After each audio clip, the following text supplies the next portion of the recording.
সপ্তাহের প্রথম কার্যদিবসে নেতিবাচক ধারায় শেষ হয়েছে ঢাকা স্টক এক্সচেঞ্জের লেনদেন। সার্বিক সূচক ডিএসসি এক্স 32 পয়েন্ট কমে দাঁড়িয়েছে 5653-তে। বেচা কেনা হয়েছে 478 কোটি টাকার। লেনদেনে অংশ নেওয়া শেয়ার ও মিউচুয়াল ফান্ডের মধ্যে দর বেড়েছে 75টির, কমেছে 285টির, আর অপরিবর্তিত আছে 33টির দর। এবার বাজার নিয়ে বিশ্লেষণ শুনবো ব্র্যাক ইপিএল স্টক ব্রোকারেজের। আজকে ডিএসসিএক্স ক্লোজ হয়েছে 5653.71 পয়েন্টে, যা গত বৃহস্পতিবারের তুলনায় 32.98 পয়েন্ট কম।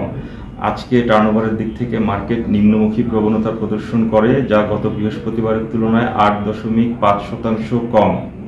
অধিকাংশ লার্জ ক্যাপের ক্ষেত্রে আজকে নেগেটিভ পারফরমেন্স দেখা গিয়েছে, যেখানে সবচেয়ে ভালো পারফর্ম করেছে টেলিকমিউনিকেশন সেক্টর এবং সবচেয়ে খারাপ পারফর্ম করেছে NBFI, followed by engineering sector.